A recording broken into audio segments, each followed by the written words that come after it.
Yes, people. It's been a long time coming, man. This feels a bit weird doing this, man. It used to be an every weekend thing, but I thought, I've had a lot of people come to me saying, why am I not doing it anymore? Answer is life just took over. I'm busy with work. If it's not work, it's my kids. And I've got other stuff that I'm trying to put in the pipeline. So I've had to put this to the side. But, it's a Tuesday night, which is not normally a day for a game. London derby. I thought perfect time to choose one. I've just got back from work. So before I go into lineups, I want you to all like, share and subscribe. The people that were doing it before, much love to you all. And I want to try and continue in the same vein of form that I was before when I did my last one. It's been a while, so let's get into it.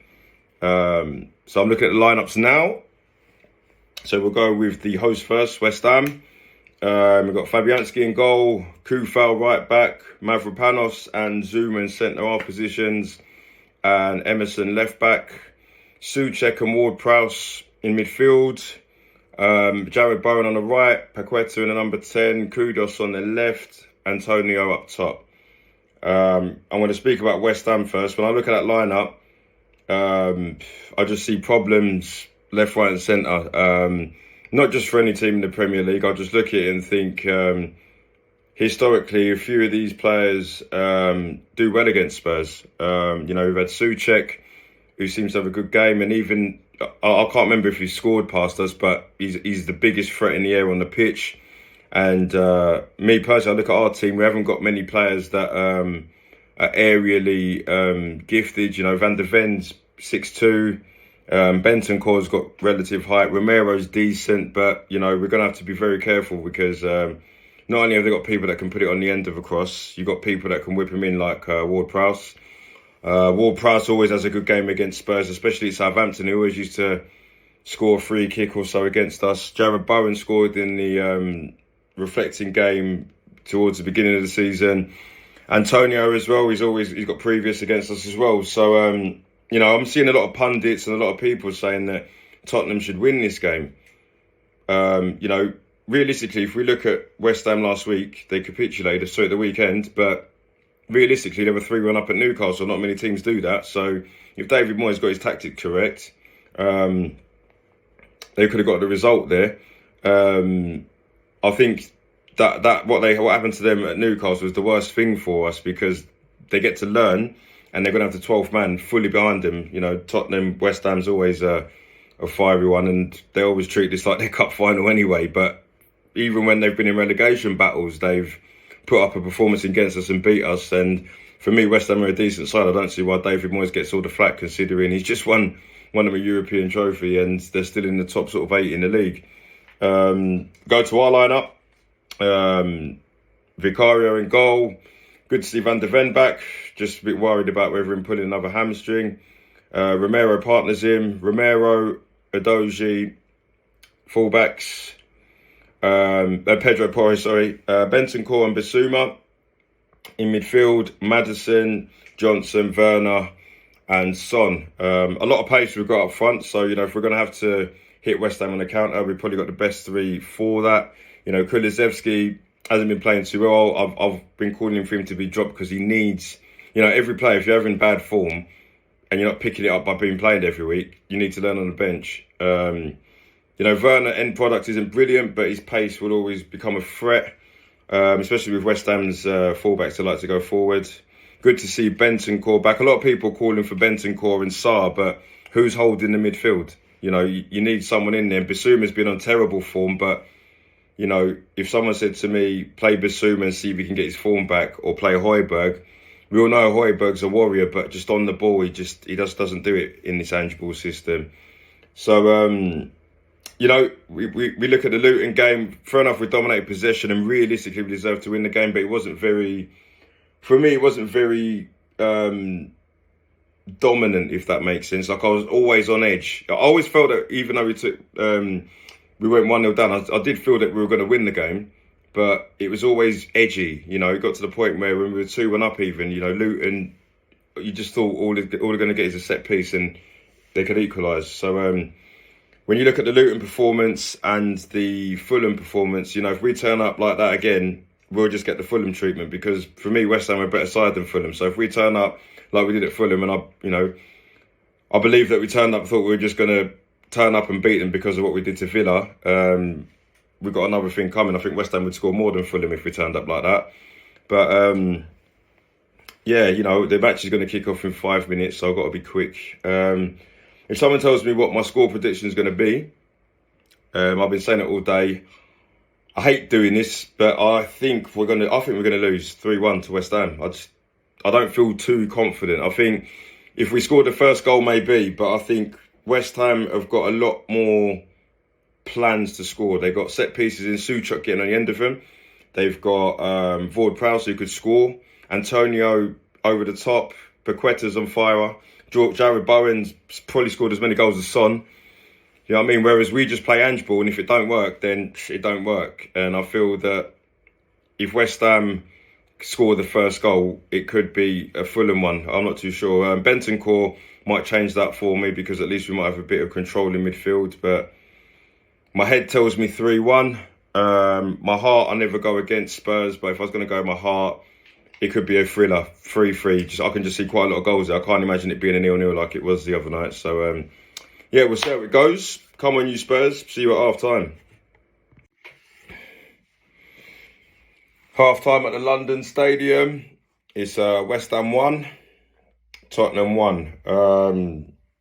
A good half of football, to be fair. Is if you're neutral, you probably enjoyed that. If you're a Spurs or a West Ham fan, you're probably not going to really complain too tough. I mean, realistically, if you look at the balance of play, we probably should have had an extra goal, maybe. But I just think in some situations, there's a couple of players that just lacked some cutting edge. You look at WERNER. Fair enough, he set up the goal. It was a good cross for Brennan Johnson. But if he done that half the time, we'd probably get more goals. But there's times where he can't even pass, let alone finish. I know he's still struggling for confidence and stuff, but I think if we need to win games, he's not the guy, man. I know he tries, and that's the parameter of what I want from a player, but there's some players out there that don't try and they bang hat-tricks. It's like, it's a difficult one. When you're looking at the way we're playing as well, we're getting a lot of opportunities where the wide boys are able to get crosses in. But if I'm Kurt Zouma or Mavropanos and Son's running around in the middle of the box, as long as I control myself on the floor, you ain't beating me in the air. So, again, I'm not the manager, so I'm not going to sit there and criticise Ange. But if it was me and someone said, Jay, what are you going to do? We got to bring on RICHARLISON like ASAP. I'd happily have him on at half-time, because he's somebody that isn't probably as good as Son is bringing into people into play and going in behind. But West Ham are dropping deep. So if we're going to be getting these crosses in, RICHARLISON's somebody that's very good in the air. He's 6'1", and he is a striker. Son, even though he's been playing number 9, we all know realistically on his day, he's a left forward. West Ham, they must have known that we were going to come there and dominate the possession. They're already ready for that. But like I said in the beginning, they're going to get set pieces. All I kept thinking about was when we played Everton, and we absolutely dominated Everton, really. But they could have won the game just based off set pieces, because Vicario, as much as a good goalkeeper, needs to be a bit more authoritative in the box. But people will criticise the keeper, but we haven't really got anybody that's brilliant aerially. We've got people that are tall, but when you're looking at this line, the lineup that we've got, I'm 6 foot. If someone says to me, who in the team's taller than me, like I could go and see right now and they're taller than me, the only people that I'd think that are taller than me would probably be Van der Ven, possibly the keeper, Bentancur. Romero's probably about the same height as me. Do you get what I'm saying? But there's people like Souček that's 6'4", Zouma 6'3", Mavropanos 6'3". Even Antonio, he's a 6'1". Do you get what I'm saying? Powerful. So it's like you're going to get outnumbered in terms of who is who's going to dominate aerially. And I think that's another reason why we bring RICHARLISON on, because not only will he be better for us aerially, because we're getting position, we're getting good positions in the wide areas where you can header it in, he can help out in set pieces as well. But you know, we can't complain too much. If I'm going to be positive, you know, Bentancur's had a good game. Basuma's been a little bit better. He's doing what he's supposed to be doing in terms of breaking up attacks. He's been a little bit better. It's a sigh of relief to have Van de Ven back, because I think with Dragusin out of position in the left side of defence, I think West Ham would have got a bit more joy down there, especially with Jared Bowen coming in through there and Antonio. But yeah, it's a tricky game really, because I feel that if we don't take our chances, we'll lose the game, because West Ham have hardly had any chances really, and they've took their chance. You know, even when they scored, it was kind of like, we don't really deserve that, but you know, they fought and got back into the game. So yeah, it's a tricky one, but I think it's all down to the managers and the substitutions now, because I think Kudos, if he played on the opposite wing, would have caused us a lot more problems, even though Jared Bowen's doing that right now.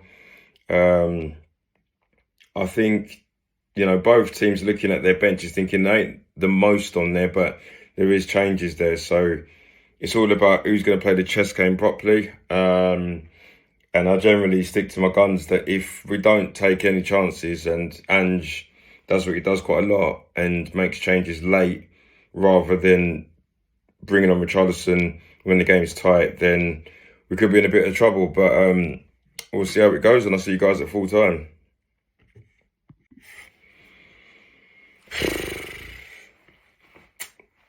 As you can see by my reaction, not sure what to think of that. Full time was West Ham 1, Tottenham 1.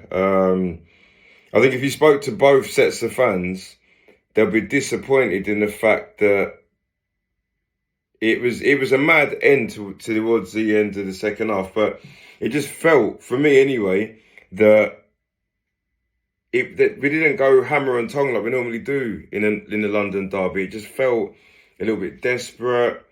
You know, Antonio had a chance that the commentators get going on about, but he would have got disallowed. Like, if he didn't get disallowed because of the Maddison foul, then I'd have thrown my telly through the window, because it's just crazy. But you know, West Ham did what they needed to do. They've gone through a period where they're conceding a lot of goals. And we just didn't do enough to hurt them. Again, I'm not going to sit here and say I'm a better manager than Ange, but some of the substitutions were weird.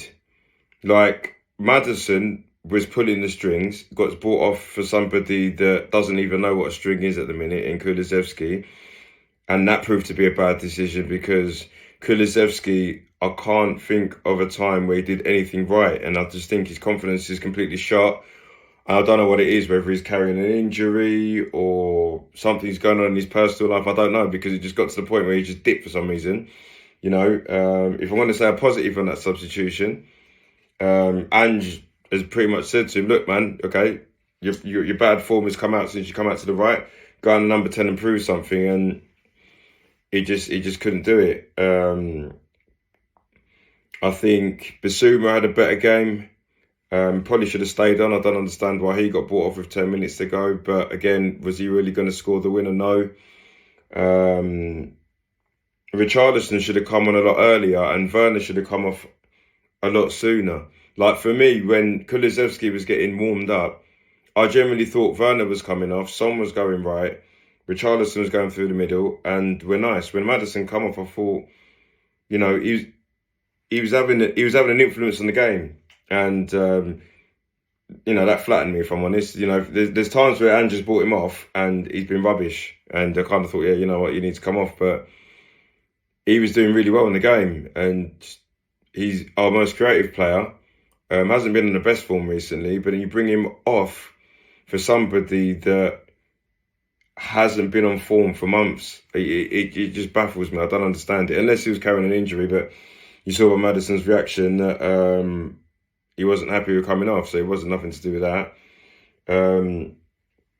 You know, Son, it's a weird one, because there is games where it suits him to be the number 9, but this one wasn't it. They were dropping off deep. He was having to link up play all the time.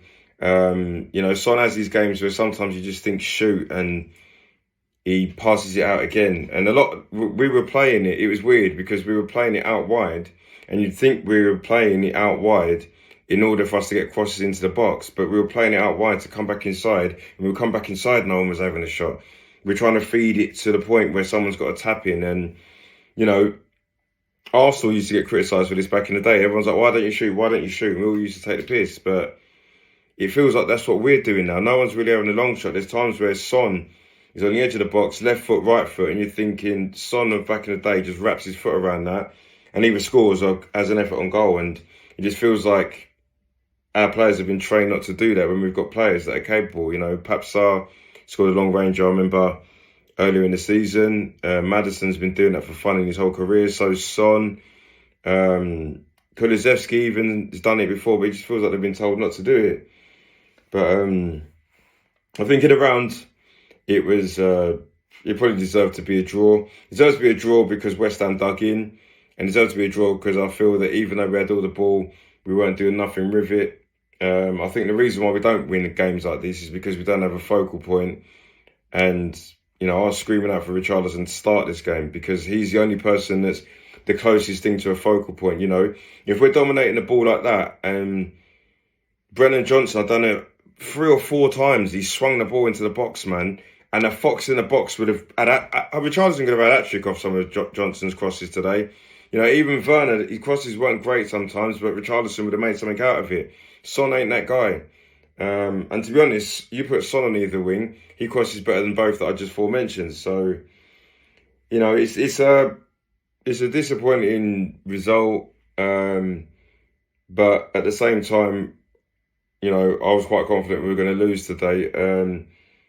And even though it wasn't the best spectacle, we probably just about deserved to win it, even though Antonio had the chance. But again, we'll take the point. You know, we hope that we can just get some sort of momentum off that, because the Fulham result, I think, dented everybody. So we go to Forest at the weekend. You know, they just had a good result in Newcastle.